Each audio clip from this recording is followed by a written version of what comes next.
Okay. I have to say okay. Okay, good morning, everybody. Thanks for joining me for some advocacy training. We are going to go through a few slides, but this is going to be conversational, so please interrupt when you have questions. Just by way of introductions, Joan is an experienced advocate. She has been working with Literacy Roundup for a year now, and she's coming back for a refresh. Shayna is an advocate, a parent turned advocate. So Shayna has been on the receiving end of advocacy with Literacy Roundup and is ready to become an advocate herself. And then Dr. Robert Rogers is a brand new advocate, new to Literacy Roundup, and just found out about us in the community and wants to help serve students. So welcome, everyone. And I think I told you all that we're going to record this meeting just in case we can share it with others who want to know more about advocacy.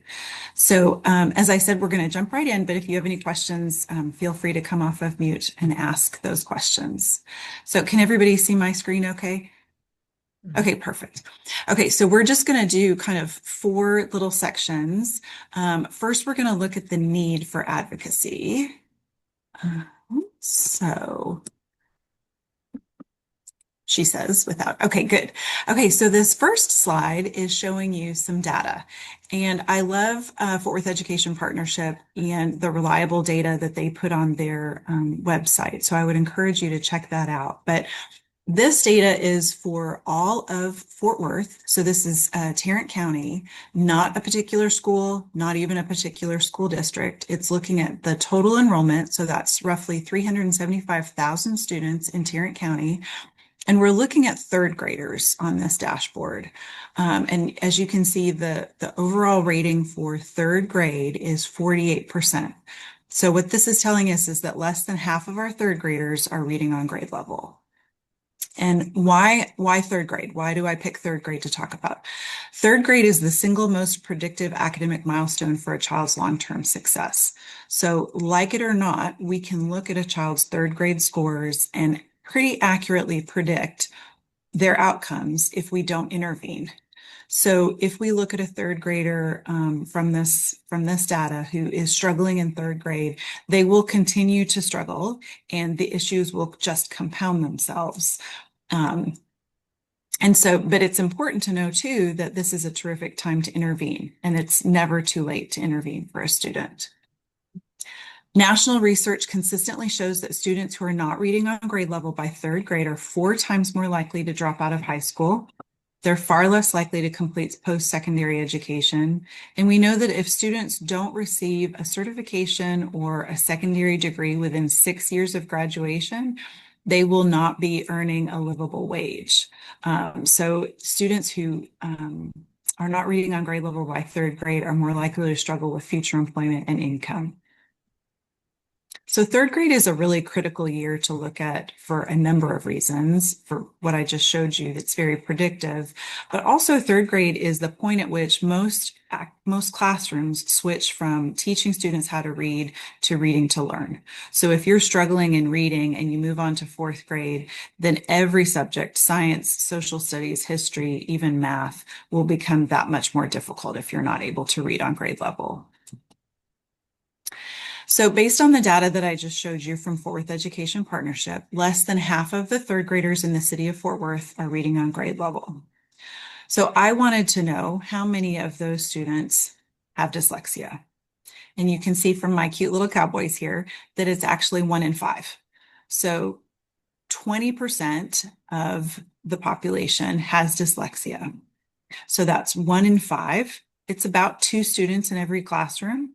Or if you look at the United States like a giant classroom, if we don't teach the students who have dyslexia, we're basically ignoring all the students in Texas and all the students in California.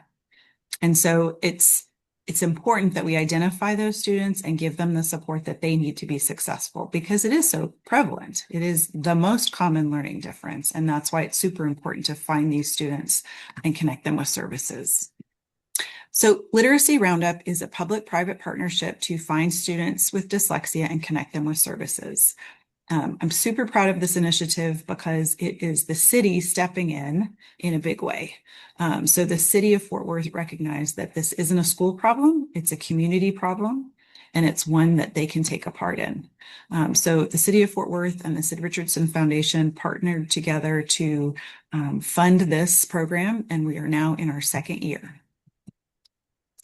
So last summer we tested 633 students. I'm sorry, 663 students to be exact. So what did that look like? This is where we were. We were in 14 different community centers. We were in 5 libraries, and we were in 4 freedom schools with AB Christian Learning Centers. So we have a broad swath of kids from many, many neighborhoods in Tarrant County.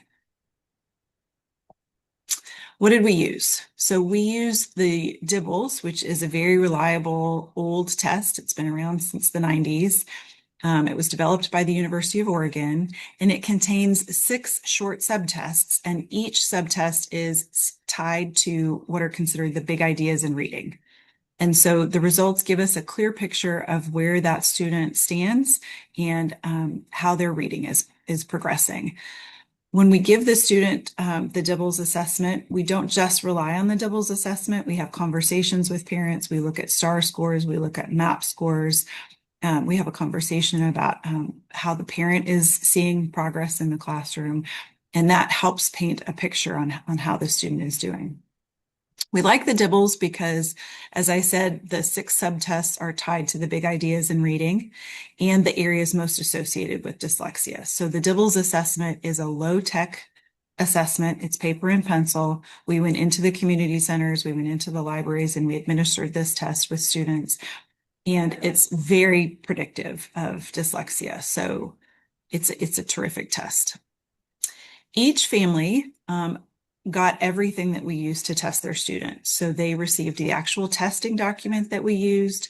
They got that far left there is the cover sheet that we used, which breaks down each subtest, the score that this student made on each of those subtests, and their composite score. The actual testing is in the middle there. And then on the far right, you can see that benchmark page. And that's where we really illustrate for the parent exactly where their student is falling in terms of their grade level peers. And so you can see that this particular student in each of the subtests was in that red zone.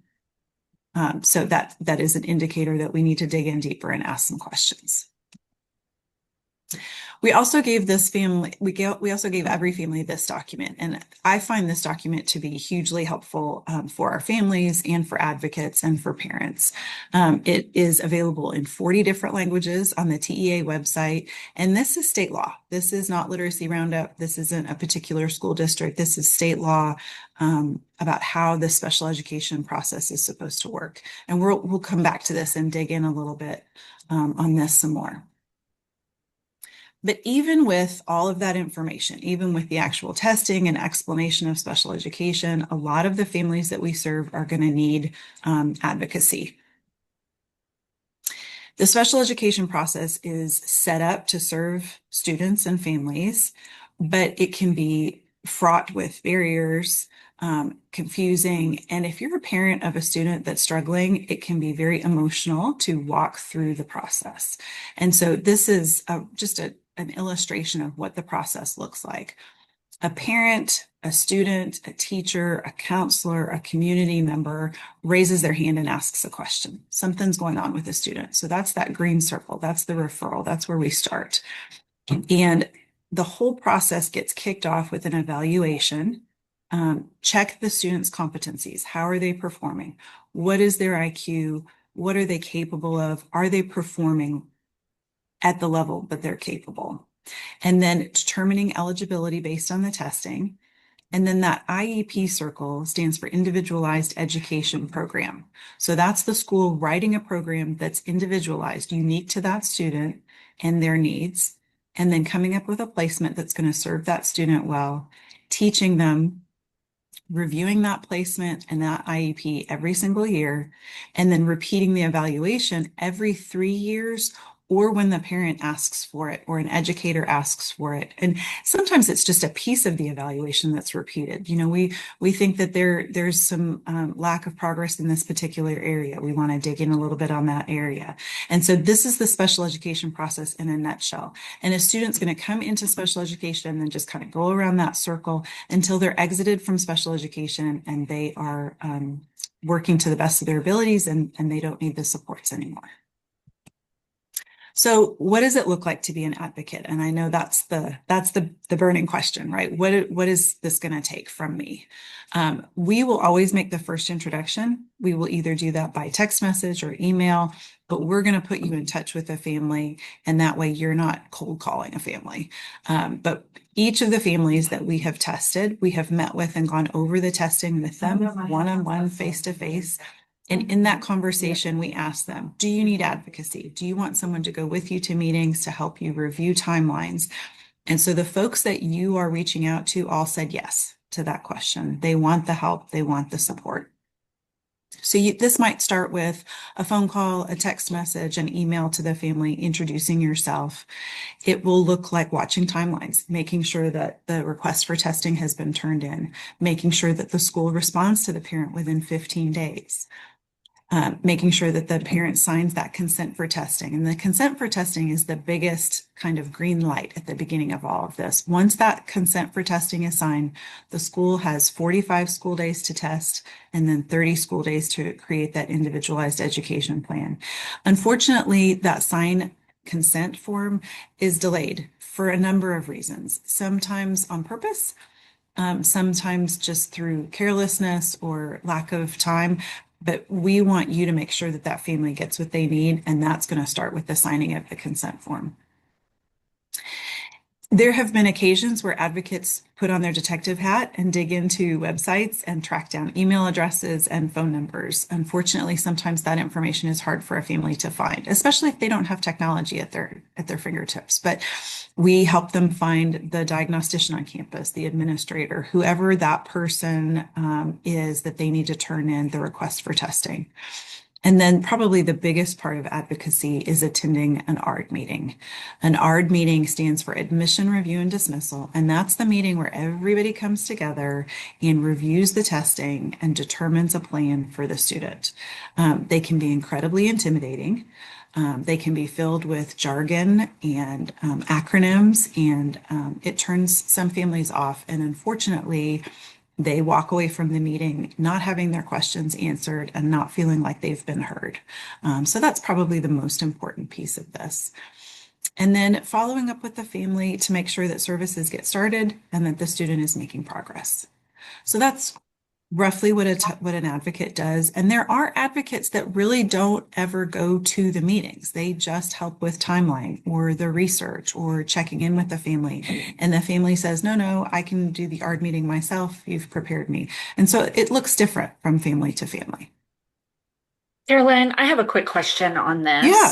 Yeah. So say a family, because this process can be somewhat frustrating at times, say a family kind of stops that communication with us, the advocate, or maybe we're reaching out to see if they want advocacy and help with the process, and we don't hear back. What does that follow-up process look like? How many times are we reaching out before we kind of give space to that family?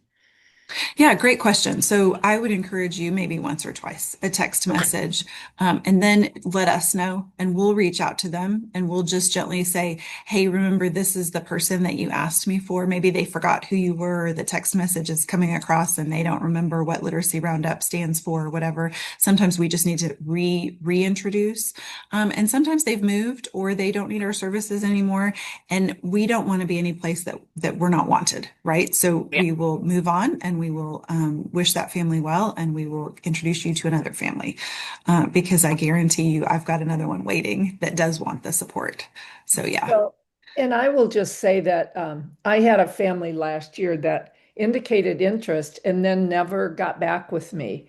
And I ended up working with the community center because I have been working at Como Elementary and there's a community center in that neighborhood. And I ended up talking with the administrator at that or at the community center to ask the parent if they really did want help. Actually, she helped me with two people getting their kids because they did want the services, but they had sort of dropped the ball. Mhm. Yeah. So that's another way also. I didn't, I was didn't let people go because I wanted the kids to get the services. That's Sure. right. And it's a balance, right? We don't Yeah. necessarily want to force families to accept our help, but Joan brings up a terrific point.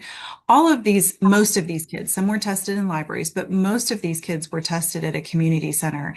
And what's beautiful about that is that community centers are really trusted resources to these families. So sometimes it takes reaching out to Victory Forest and having Mimi or Simone call the family and say, hey, remember Literacy Roundup is a good thing. Remember, we're the ones that introduced you. I think you do want to return their call or what have you. And so we do lean into that relationship with the community centers because most of these families, that's where they learned about us was at the community center. Yeah. I can see as a parent whose kid goes to the community center, I can see that being very effective and understand that relationship. And Yeah, then I have just one more question here. What if sure. the parent's first language is not English Yeah. and you're not an advocate that speaks another language? What resources does Literacy Roundup to have to help with that? Yeah, so we have a couple advocates that are bilingual. We have a few screeners that are bilingual, but we will definitely match each family with someone who speaks their language. But we should have taken care of that before you're ever introduced. Ah, perfect. Thank So you. we'll know that. Yeah, absolutely. Caroline, Uh, yep. give me a sense of, I think that it sounds to me like the most time demanding part of this would be attending the admission review dismissal meeting. So give me a sense of how long those meetings typically last, when are they scheduled, how do we have to work around our work schedules, things like that.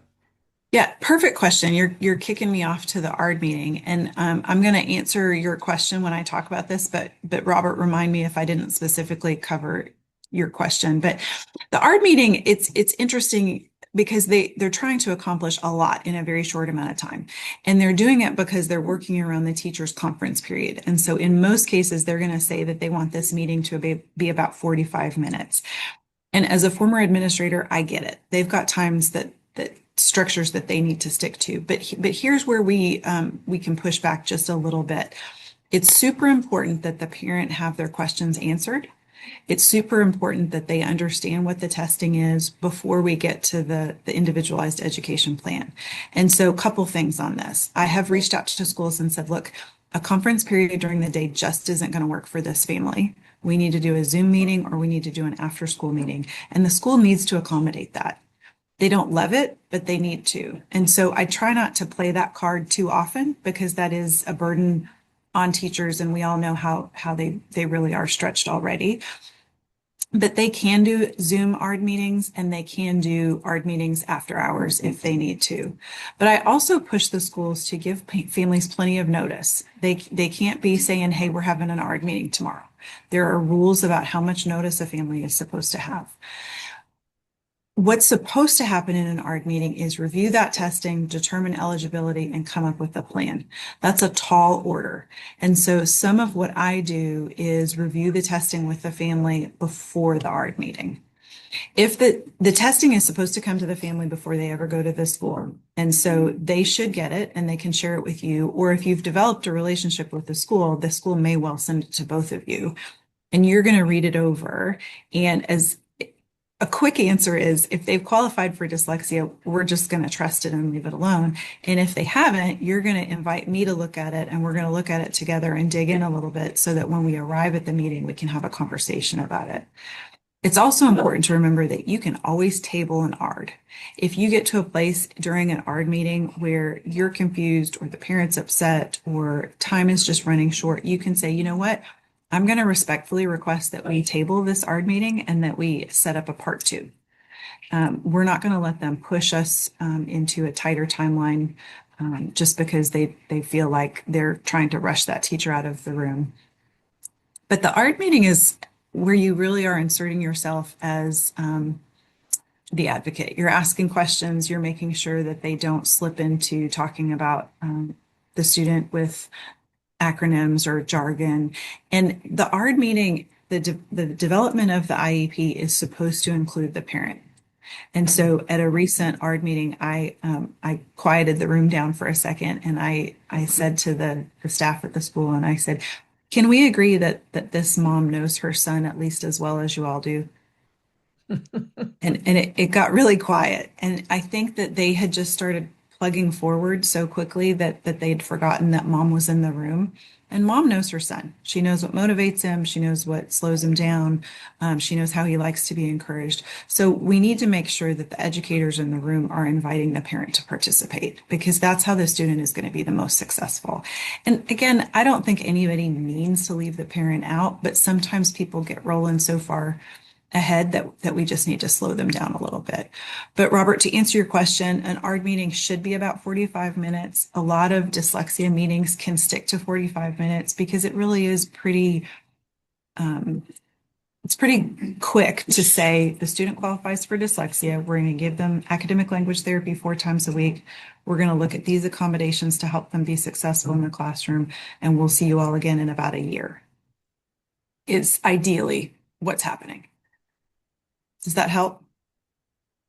Yeah, that helps. It does make me think, I mean, 1 year follow-up seems long to wait to make sure things are going okay. So how can we talk to the parents about what kind of intervening, in that intervening period, but before the 1 year checkup, are they just supposed to be checking with their teacher? What kind of things should they look for in terms of testing during the year? Feedback. So because this child has now been admitted into special education, they are supposed to get progress reports, and those progress reports would be every 6 weeks. And because of our work together, Robert, I know you know this, but having your student read to you is the fastest way to note progress. If a student is receiving academic language therapy 4 times a week for 45 minutes, you're going to notice it in their reading to you. And so I always encourage the parents to have their student read to them every night. Those progress reports are hugely important, and reviewing those progress reports, asking questions. And then there's no reason to not call a conference. You don't have to call an ARD meeting every time you have questions, but you can call a conference, and you can call a conference with just that academic language therapist. And so that's a great way. And I encourage all my families who have students, once they're receiving dyslexia services, go ahead and ask for a conference at the beginning of the school year and really dig into what are their present levels, what are our goals for this year, and how are you going to communicate the progress to me on their goals. But the rubber meets the road when the child is opening that book up at night and reading to you. And the academic language therapist should be sending home material that they can read or have recommendations about what they can read. Great, thanks. These Yeah. are good thoughts too. I ended up just texting or emailing with the parents sporadically after the ARD to say, how's it going? How's your student doing? How are they feeling? But I didn't have the personal contact. So that's a thought of another way that I could have been better at it. We'll just keep getting better every year, right, Joe? Yeah. So an IEP for a student with dyslexia should include academic language therapy 4 times a week, a minimum of 45 minutes. And it should include some accommodations in the classroom and some accommodations during testing that will help that student be successful. Your job is to make sure that every accommodation that the student needs is written in the plan. And I caution parents, don't ask for everything in the kitchen sink. You want to ask for just as much as that student needs to be successful in the classroom with their peers, and just as much as they need to be successful and feel successful on testing. So if it's not a spelling test, let's not take off for spelling. If it's not, if timing isn't what we're looking at here, let's give the student some extra time. And I will give you a list of accommodations that should be considered in a classroom like this. And I will give you a copy of accommodations that should be considered when it comes to testing. I will say that for students in middle school and high school especially, if their dyslexia was missed until those upper grades, there should be a conversation about anything that the student might need to help support their self-esteem, have a conversation about mental health. If there's bullying, we had a student last year who was getting suspended, and it was his second suspension that we finally got the school's attention and said, look, this has to do with his reading, and he's getting bullied, and that's why he's getting into fights. All behavior is communication. That student is telling us something. Let's dig into what they're telling us. They're frustrated. They're getting picked on. So let's have a conversation about what mental health supports might be needed. And it might just be that that person, that student needed a check-in. And so that's what we built into his schedule, was someone that he could go to twice a week just to check in and make sure he was feeling good. So I know we've had a few questions as we went. What additional questions do you have?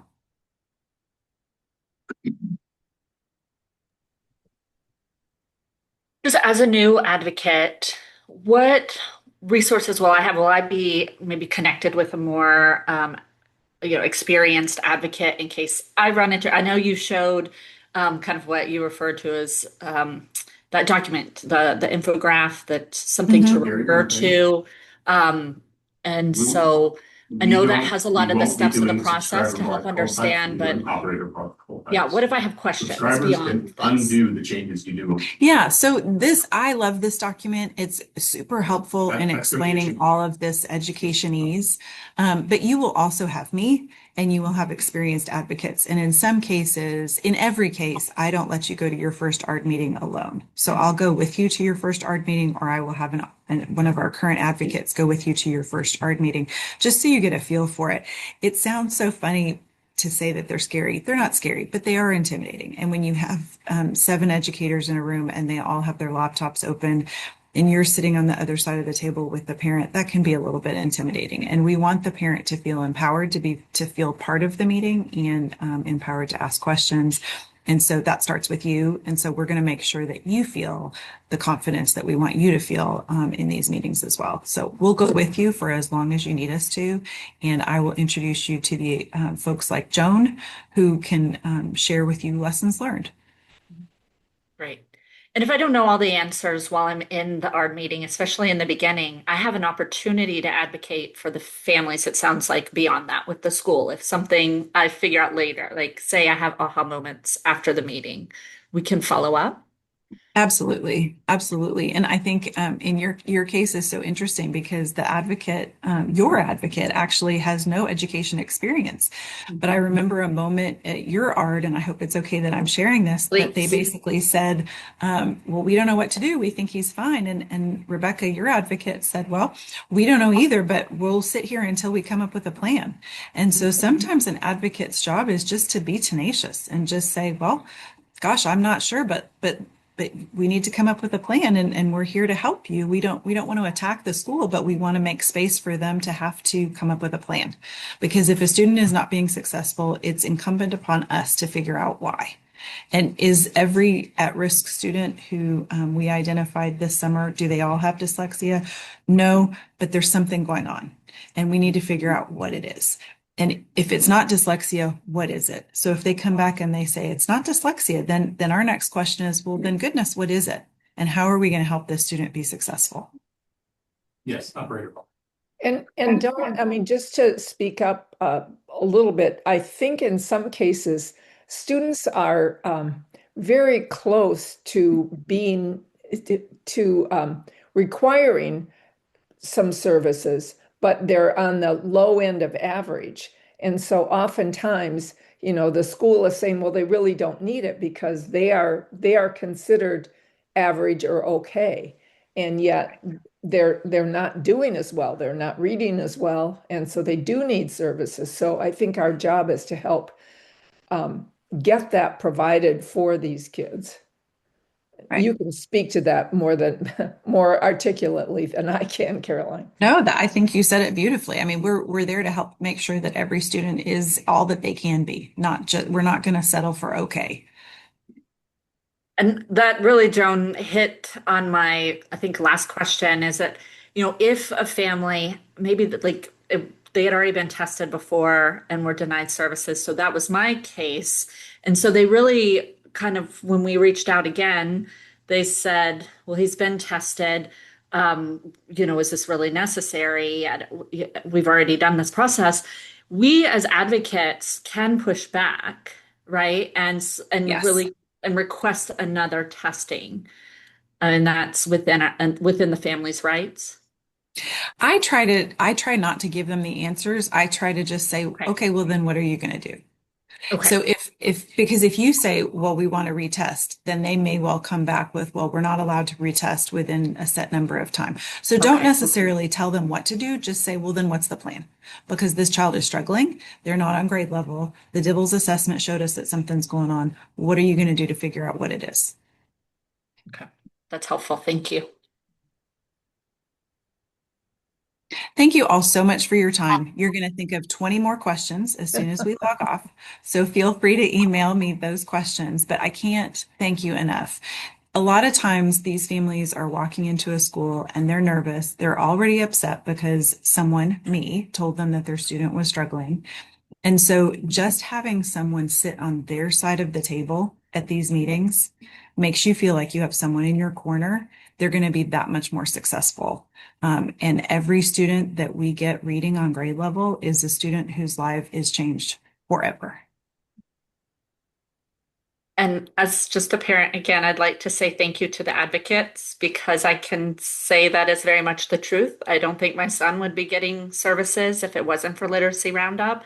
So I just wanted to, reiterate how important this work is and how, valued the time commitment is to the parents you're supporting.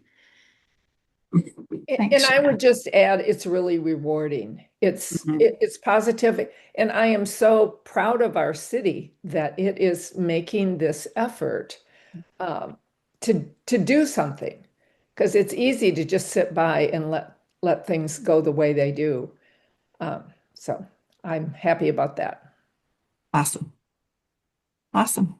Thank you, Caroline. Thank Thank you you. guys so much. Everybody have a terrific afternoon. You too.